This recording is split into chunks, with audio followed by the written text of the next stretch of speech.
Testing, 1, 2, 3. Testing.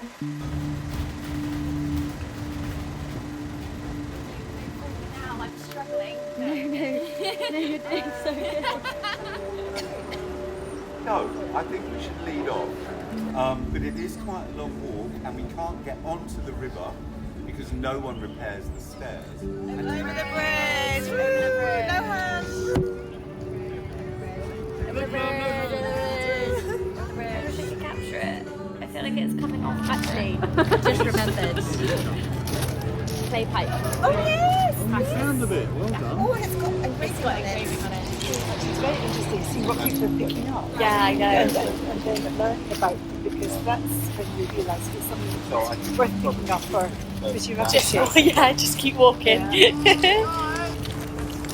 let you know, we have our first piece of romance. Woo! Ta-da! We're all rag and bone men, really, aren't we? And what's more is that it's totally distinctive. Because There's so much history, but it's living history. It's not just, kings and queens and stuff. I really like to kind of thread back through time, and that it's not, that it's tangible, and it's this weird scattergun what turns up that day. That's there. Find out about it if you want. Yeah. That serendipitous encounter, isn't it? Whatever's going to turn up, that's what you're doing today. That's what you're looking up. And I know I'm just getting as much as my hands can grab. True. I'm still waiting for my prize piece. But yeah. it's like anything, the more effort, the more. Trying to be quite sparing with what I pick up, otherwise my house becomes a whole cabinet of curiosity. I think more about Got no context, place to put it. i.e. where that object came from, why it is found where it is. But generally, you'll learn as much about mudlarking as you will about. So, Martin, you think It's not junk. treasure, it's junk. But it's all about history. No, but it's everything that is in there has been thrown away by somebody. So you pick So up. by definition, it's junk. Yeah, that is exactly it. That's what you're saying. I just think But it's there's- still junk. It is junk, exactly, but what's wrong with junk? So I've got pieces of Roman pottery. I've got medieval pottery. I've got stuff from the. I've got something. I'm looking for. I've got something from the Far of London. It's all blackened. That's history. Yeah, there's the tension between the two things. I think that's where it is. It's in that gap where you make the associations. You're like, oh, actually, maybe this I way. know the way you sort of like nose around the internet, and I don't know, just mudlarking came up. Yeah. Looking for treasure at the beach, Yeah. and it came up. And we came once, and we didn't have much time. We got some really interesting things. It's only the second time I've been back. Well, I'd like to do you've more. got such an eye for it. It's amazing what you found. It's really brilliant.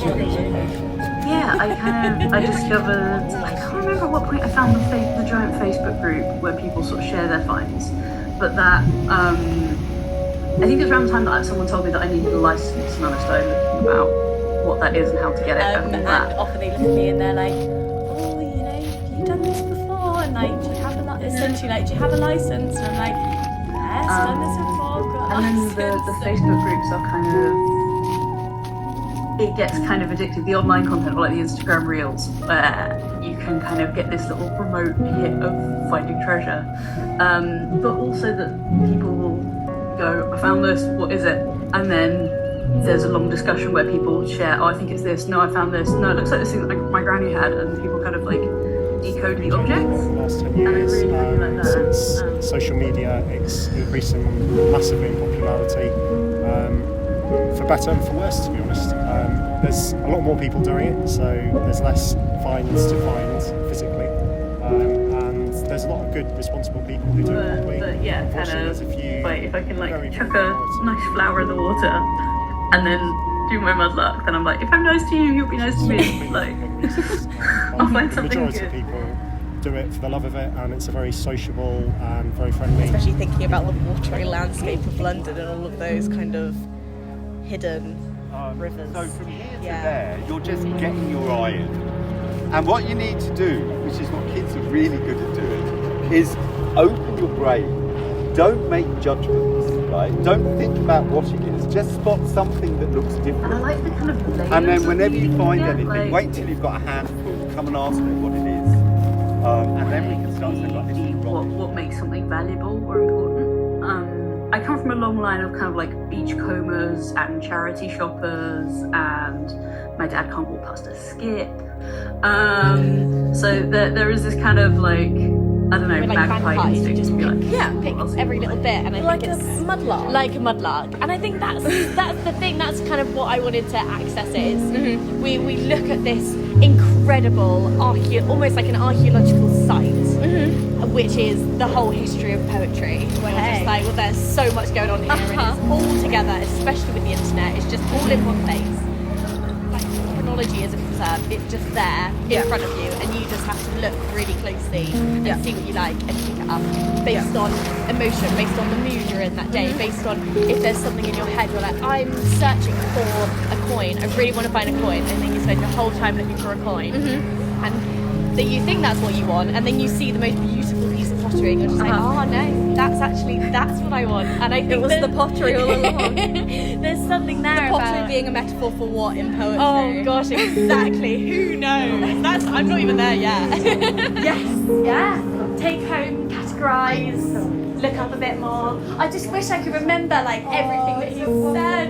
I want a bottle I love also that it's like, I don't know, there's something very tangible about like some of these items are things that you would see in a museum, but it's just on the ground and you can pick it up. And that does weird things to my sense of like value as well. It's one man's trash is another man's treasure, but also everything is trash. Yeah. And it's only a certain small group of people, very niche group, who all see it in a very different light, which is quite magical. But I think that to me is so fascinating that we can have these incredible figures that have paved the way for so many other poets, and be like, I like just that little bit, and I'm gonna just see how that works in my context, and while still acknowledging the history of that fragment that you've taken. And I think this idea of context of production and context of distribution, when you think about different. So this is our link to that rather sad part of our past. And Water in the sense of global exchanges of water, and a more slowed down, less aggressive. Do you get any inspiration from the Thames? Yes, always. No, I like the story, Jackie. I like your story much Whatever you more. find sends you down like a rabbit hole of inquiries and I think information. there's something More so nice about importantly, the moment before you just know what exactly it is, where you're like, this could be anything. There is kind of this weird temporal overlap between you and all of these different Definitely is historical that escape, is the people. quiet away from everything. I somehow just zone out for 2 hours and then always wake up and I'm like, so okay. although the mudlarks are now clearing all the artefacts as they are exposed, there's still loads more which won't be exposed and will be there for future generations. Well, I won't keep you guys any longer, but it was lovely to meet you. Hannah, lovely to meet you.